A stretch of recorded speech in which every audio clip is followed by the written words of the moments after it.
பாஜக தமிழ்நாட்டில் ஒரு விதமான முன்னேற்றமோ ப்ரோக்ரஸ் ஒரு சீரியஸ் ஃபோர்ஸாக கருதுவதில்லை. அஃப்கோர்ஸ் ஒன்றிய அரசாங்கம் இருக்கும்போது ஓரளவுக்கு அவங்களுக்கு பவர் இங்கே இருந்தாலும் இங்கே சொந்த காலில் நின்று ஒன்றும் செய்ய முடியவில்லை. இதுதான் யதார்த்தம், எல்லாருக்கும் தெரிஞ்ச விஷயம். அதனால் ஒரு சர்ச்சைக்குள்ள பேச்சு, அசிங்கமான பேச்சு கொண்டு வந்து இதை ஒரு பப்ளிசிட்டி, ஒரு நியூஸ், பிரேக்கிங் நியூஸாகவும் நியூஸ் ஐட்டமாகவும் பண்ணுறது தான் அவங்களுடைய நோக்கம். H. ராஜா இதுக்கு முன்னால் மோசமாக பேசியிருக்காரு. ஆனால் ஃபர்ஸ்ட் ரேங்க் கொடுக்கறது, அசிங்கமாக பேசுறது இந்தியாவிலேயே இந்த ஆள் தான் அண்ணாமலை. அண்ணாமலையோட பேக்ரவுண்டை நம்ம ஆழமாக இன்வெஸ்டிகேட் பண்ண தேவை. இதுக்கு முன்னால் சொன்னார் அந்த இதில், அதாவது கர்நாடகாவில் எப்படி நடந்திருக்காங்கன்னு. அவர் ஒரு போலீஸ் ஆஃபீஸருடைய நோக்கத்தை கொண்டு வந்திருக்காரு. எல்லா போலீஸ் ஆஃபீஸரும் சொல்ல முடியாது, நல்ல போலீஸ் ஆஃபீஸர் இருக்காங்க, நல்ல கான்ஸ்டபிள்ஸ் இருக்காங்க. இங்கே பல மழையிலும் வெயிலிலும் வேலை செய்கிறவங்க நிறையா நல்லா இருக்காங்க, போலீஸ்மென் அண்ட் போலீஸ் விமன், பல கேட்டகரிஸில். ஆனால் சில மோசமான ஆஃபீஸர்ஸில் இவர் ஒரு எடுத்துக்காட்டு. அவருக்கு ஒரு கலாச்சாரமோ ஒரு சிவிலைசேஷன் ஒன்றும் புரியவில்லை. ஒரு அசிங்கமாக பேசி அதை நியூஸ் ஐட்டமாக பண்ணுறது, அவர் பிரேக்கிங் நியூஸாக பண்ணுறது தான் அதோட நோக்கம். வேறு எந்த எக்ஸ்ப்ளனேஷன் நம்மளால் கொடுக்க முடியாது, இதை புரிஞ்சு கொள்ள முடியாது. இது இல்லைன்னா பிஜேபி ஒன்றும் இல்லாத நிலையிலிருந்து ஒரு ஊடகங்கள் பேசக்கூடிய ஒரு ஃபோர்ஸாக மாற்றக்கூடிய நோக்கம்தான் இது. அதை தவிர அவருடைய ஆரகன்ஸ், அவருடைய பேட் லாங்குவேஜ், சில பேர்லாம் பேசுவாங்கல்ல, போலீஸ் ஆஃபீஸர் வந்து ரொம்ப அசிங்கமாக பேசுவாங்கல்ல, ஹசீஃபும் கோபாலும் சொல்கிற மாதிரி தெருக்கில் பேசுவாங்க பல பேர். அது வந்து ஒரு அரசியல் தலைவர் என்று கிளைம் பண்ணுறவர் பேச முடியுமா? இதுதான் அதோடைய நோக்கம். நான் பல பவர்ஃபுல் லீடர்ஸ் பார்த்துருக்கேன். முதலமைச்சர் ஜெயலலிதா அவங்களோட எங்களுக்கு ஒரு பெரிய முரண்பாடு ஏற்பட்டது, ஒரு பெரிய சர்ச்சை ஏற்பட்டது, ஒரு போராட்டமே நடந்தது 2003. இதில் அதாவது 5 பேர், எங்கள் எடிட்டர் உள்பட 5 பேரை வந்து அசம்பிளியில் ப்ரிவிலேஜ் மோஷன் போட்டு அரெஸ்ட் பண்ணுறதுக்கு வந்தாங்க. யாரும் கிடைக்கலாங்க, ஒரு ரிப்போர்ட்டர் இன்க்ளூடட், யாருமே போலீஸ் வலையில் உழலை. அப்புறம் அப்போ என்ன நடந்தது? ப்ரெஸ் கிளப்பில் ஒரு பெரிய கூட்டம் நடந்தது. முக்கியமாக சொல்லணும்னா பிஜேபி தலைவர்களும் கூட வந்து அதில் பங்கெடுத்தாங்க. இன்னைக்கு அண்ணாமலை போக்குக்கு நேர்மாறாக அன்றைக்கி இருக்கக்கூடிய, அஃப்கோர்ஸ் இந்த இதில் எல்லா கட்சிகளும் வந்தாங்க, அப்பார்ட் ஃப்ரம் ஜேர்னலிஸ்ட். அந்த இதில் வாஜ்பாய் அவர்களை பார்த்துருக்கேன், நான் அத்வானி அவர்களை பார்த்துருக்கேன். அவங்களுடைய ப்ரோக்ராம் எங்களுக்கு பிடிக்கவே பிடிக்காது.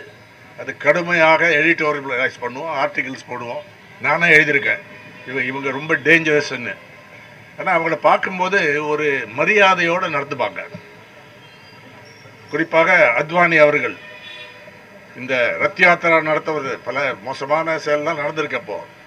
ஆனால் பத்திரிகையாளரோட பேசும்போது என்ன மட்டும் இல்லை, ஈவன் ஒரு ரிப்போர்ட்டர், கரஸ்பாண்டன்ட், பல பேரோட, எங்கள் பியூரோ சீஃப் டெல்லியில் எல்லாரோடையும் ஏன்னா அவங்க ஒரு கலாச்சாரம் உண்டு, whatever other problems are there. அதே மாதிரி வாஜ்பாய் பிரதமராக இருக்கும்போது ஹிந்துவுடைய 125th செலிப்ரேஷனுக்கு இங்கே வந்தார். அவர் என்ன ஃப்ரெண்ட்லி மீடியாவாது அன்றைக்கி பயங்கரமாக அந்த இதை எடிட்டோரியலில் எதிர்த்தக்கூடிய ஒரு பத்திரிகை. இது நானே அதை செய்திருக்கேன், பல பேர் வேறு சில பேரும் அந்த மாதிரி எழுதியிருக்காங்க. அவங்க செய்கிற நல்ல செயலை பற்றி அதுக்கு பப்ளிசிட்டி கொடுப்போம், அதை ஆதரிப்போம். அதுதான் பத்திரிகையுடைய ஊடகங்களுடைய தர்மம் என்று சொல்லலாம். இப்போது இங்கே வந்து ஜெயலலிதா சுப்ரீம் கோர்ட்டில் போய் ஒரு ஸ்டே வாங்கிட்டோம். ஒரு பெரிய ஆர்ப்பாட்டம் நடந்தது. என்ன செய்தாங்க?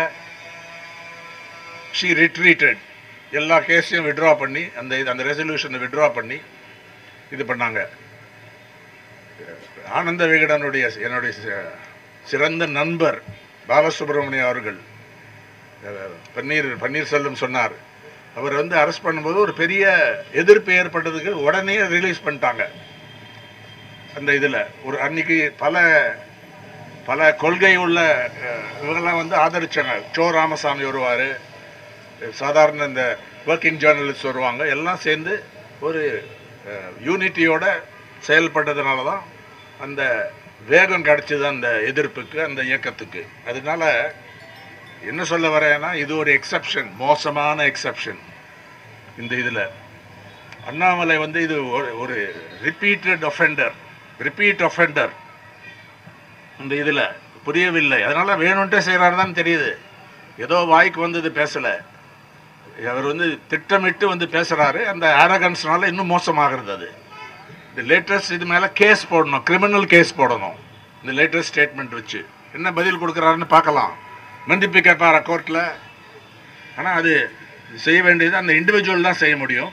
கார்த்தியும் எனக்கு நேற்று ஃபோன் பண்ணார். நான் அவர்கிட்ட சொன்னேன், அதை பற்றி யோசிக்கலாம், லாயர்ஸு கேளுங்கன்னு சொன்னேன். இந்த இதில் அவரால் வர முடியல. அதுக்கு நான் தான் காரணம். ஏன்னா நான் ஊரில் இல்லை. அதனால் ஹசீஃப் அவர்கள் எல்லாரும் வரக்கூடிய அவர் வர முடியல. அந்த டேட்டை மாற்றினார். அதனால் நான் அதை ஒத்துக்கொள்கிறேன். என்னால் தான் கார்த்திகை செல்வன் இங்கே வர முடியல. இதில் இப்போ சோஷியல் மீடியாவில் ரொம்ப மோசமாக எழுதுகிறாங்க. பல இதில் ட்விட்டர், ஃபேஸ்புக், இன்ஸ்டாகிராம், அது மேலே அவங்க மேலே ஆக்ஷன் எடுக்கிறது இல்லை. அவங்களுக்கு ஒரு மெஷினரி இருக்குது. டிஸ்இன்ஃபர்மேஷன் டிஸ்இன்ஃபர்மேஷனுக்கும் மிஸ்இன்ஃபர்மேஷனுக்கும் ஒரு வித்தியாசம் இருக்குது. மிஸ்இன்ஃபர்மேஷன் என்றால் தவறான இன்ஃபர்மேஷன். அது பல பேர் நம்மளே செய்யலாம், பல தடவை திருத்திக் கொள்ளலாம். வேணும்ன்ட்டு செய்கிறதில்ல, அதுக்கு மோட்டிவ் கிடையாது, வேணும்ன்ட்டே அது அவதூறு செய்யணும்னு சொல்லி. டிஸ்இன்ஃபர்மேஷன் என்றால் வேணும்ன்ட்டே ஒரு ஹேட், பொய் சொல்கிறது, ஹேட்டை வளர்க்கிறது, ஜென்ரேட் பண்ணுறது, அதை வெப்பனைஸ் பண்ணி மில்லியன்ஸ் ஆஃப் பீப்புள் அவங்களுக்கு சேரக்கூடிய வகையில் அதை பரப்புவது, வளர்ப்பது. இதுதான் அதோடைய நோக்கம். அது செய்கிறாங்க. அதனால் இன்றைக்கி என்ன செய்ய வேண்டும் என்று பார்க்கணும். அதுக்கு முன்னால் நேசப்பிரபு அவர் வந்து லேட்டஸ்ட் இது பழைச்சிருவாருன்னா தகவல் அப்டேட் குணா சொன்னார். வேணும்ன்ட்டு அட்டாக் பண்ணுறாங்க, சித்திரவதை பண்ணுற மாதிரி. இது ஒரு பேட்டர்ன் தான் இந்தியாவில். சில இது சிபிஜே, கமிட்டி டு ப்ரொடெக்ட் ஜேர்னலிஸ்ட்ன்றவங்க ஒவ்வொரு கேஸையும் போட்டு ஒரு டேட்டா பேஸ் வச்சுருக்காங்க. அதில் நான் இன்னைக்கு போய் பார்த்தேன். 2004 யூபிஏ பீரியடுக்கும் பிஜேபி பீரியடுக்கும் கம்பேரிசன். 2004 2013 மட்டும் 11 ஊடகவியலாளர் படுகொலை செய்யப்பட்டாங்க. வெறும் கான்ஃப்ளிக்டில் மரணம் அடைஞ்சவங்க இல்லை, வேணும்ன்ட்டு அவங்களுடைய வேலையினால், அவங்களுடைய எழுத்துனால, இல்லை அவங்களுடைய வீடியோனால, அவங்களுடைய டிவி ஒர்க்குனால, நியூஸ் சேனல்ஸுக்கு செய்கிறதுனால கரப்ஷனை இன்வெஸ்டிகேட் பண்ணுவாங்க, கிரிமினல்ஸுக்கு எதிராக இன்வெஸ்டிகேட் பண்ணுவாங்க, அவங்கள குறி வைத்து இது பண்ணுறக்கூடிய இதில் 11 பேர். அது மோசம்தான்.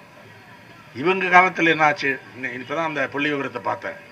2014 2024 மட்டும் 19 பேர். எல்லாத்துக்கும் பிஜேபி காரணம்னு நான் சொல்ல மாட்டேன். பல மாநிலங்களும் நடந்திருக்கு, வேறு ஆக்டர்ஸும் அதில் இருந்திருக்காங்க.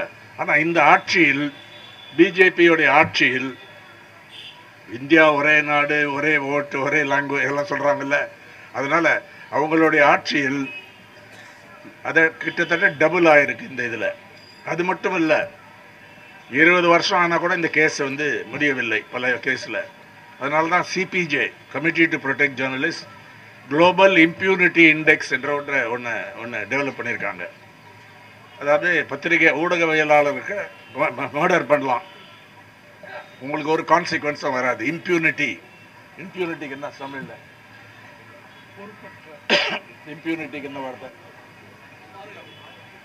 பாதுகாப்பு.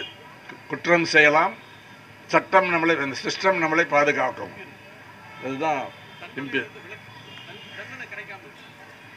தண்டனை கிடைக்காம உங்களுக்கு கேள்விப்பட்டிருக்கீங்க. அதனால இந்த நேசப்பிரபு அட்டாக் பண்ணவங்க இது அட்டெம்ப்டட் மர்டர் தான். மோசமான காசிங் கிரீவஸ் இன்ஜுரி பல செக்ஷனில் இருக்குது. 2 பேரை கைது பண்ணிருக்காங்கன்னு கேள்விப்பட்டோம். இது ஒரு சீரியஸாக எடுப்பாங்க. இது குவிக்காக இந்த கேஸை டெவலப் பண்ணி அவங்களுக்கு தண்டனை கட்டாயமாக இருக்கும். யார் அவங்க பின்னால், இந்த ரவுடிகள், இந்த கொலைக்காரர்கள் பின்னால் யார் இருக்காங்கிறத கண்டுபிடிக்க வேண்டும். இதுதான் நம்மளுடைய போலீஸ் டிபார்ட்மெண்ட்டுக்கும் தமிழ்நாடு அரசாங்கத்துடைய பொறுப்பு. அதை வந்து கவனிப்போம் நம்ம எல்லாம். எந்த அளவுக்கு பண்ணுறாங்க, எங்கேயாவது யாராவது ஷீல் பண்ணுறாங்களா லோக்கலாக, இல்லை போலீஸ் சரியாக நடைமுறையில் வரலையா, இதெல்லாம் வந்து பார்க்க வேண்டும். அதில் கன்சிஸ்டண்ட்டாக இருக்கட்டும். அதுதான் நாங்கள் இதில் கலைஞர் இருக்கும்போது, இப்போ ஜெயலலிதா பற்றி முடிச்சிடுறேன். முதலமைச்சர் ஜெயலலிதா இருக்கும்போது கடுமையாக விமர்சனம், கொஞ்சம் கோபம் வரும், சில நடவடிக்கை அவதூறு வழக்கு போடுவாங்க. ஆனால் நம்ம அதை எதிர்த்தால் வாபஸ் வாங்கிடுவாங்க, ரிட்ரீட் பண்ணுவாங்க. அதுக்கப்புறம் ஒரு பழகுவாங்க. அவ்வளோ powerful leader, senior most leader Kalaignar. எனக்கு நிறையா கோபால் அவர்களுக்கும் எனக்கும் நிறையா அனுபவங்கள் உண்டு. அவரோடைய பேசி, என்ன ஃபோனில் பேசுறது, சில நேரம் கடுமையாக எடிட்டோரியல் எழுதிடுவோம் திமுக இதை பற்றி. அன்றைக்கி கலைஞர் முதலமைச்சராக இருக்கும்போதே ஒரு தடவை வந்து ஃபோன் பண்ணி கிட்ட காத்தால, இன்னும் இவ்வளோ ஸ்ட்ராங்காக எழுதிட்டீங்க, நீங்கள் சஜஸ்ட் பண்ணுறது எடிட்டோரியல் சஜஸ்ட் பண்ணுறது தான் நான் வந்து பண்ணியிருக்கேனே அப்படின்னு உடனே அவர் பார்த்தா கம்ப்ளீட்டாக மாறிடும். ஏன்னா அவர் ஒரு எழுத்தாளர், ஒரு ஜேர்னலிஸ்ட். அதான் அதோடைய நியாயம், அதுதான் அதோடைய தர்மம், அதுதான் அவருக்கு புரியும். நான் வந்து எனக்கு என்னோட ரைட்ஸ், என்னோட உரிமைகளை ப்ரொடெக்ட் பண்ணுறதுக்கு எனக்கு அது ஒரு கான்ஸ்டியூஷனில் இருக்குது. அதே மாதிரி நீங்கள் என்ன விமர்சனம் பண்ணால் உங்களுக்கும் உரிமை இருக்குது. 100% அது இல்லைன்னா கூட 95% அந்த அப்ரோச் தான் இருக்கும் கலைஞருக்கு. சில தடவை கோவம் வரும், ஆனால் நீங்கள் பேசி அதை ரீசன் பண்ணி பேசினா இருக்கும். இந்த அனுபவங்கள்லாம் எங்களுக்கு இருக்குது. இப்போ இந்த சீனியர், இங்கே பல சீனியர் ஜேர்னலிஸ்ட் இருக்காங்க, அது பண்ணணும். எல்லாருக்கும் தெரிஞ்ச விஷயம், நான் அது திருப்பியும் அந்த டீட்டெயில்ஸுக்கு போகவே தேவையில்லை. இந்த ஆள் மேலே கேஸ் போடணும், கிரிமினல் வழக்கு போடணும், நானாக தான் போடுவேன். அதை வந்து சீரியஸாக எடுக்கணும். அது பண்ணாதனால தான் அவருக்கு இம்ப்யூனிட்டி இருக்குது இந்த இதில். ஆனால் அது இண்டிவிஜுவல், அந்த அவங்க தான் பண்ண முடியும். வேறு ஏதாவது செக்ஷன் இருக்கான்னு வக்கீல்களை கேட்கலாம், சீனியர் வக்கீல்கள் நம்ம ஃப்ரெண்ட்ஸ் இருக்காங்க, இது வேறு ஏதாவது கேஸ் போட முடியுமான்னு. ஆனால் டெஃபமேஷன், கிரிமினல் டெஃபமேஷன் போட வேண்டியது தான் நம்மளுடைய கடமை. ரெண்டாவது, பன்னீர்செல்வம் சொன்னார் டெஃபமேஷன் பில் 1988, நல்ல ஞாபகம் இருக்குது.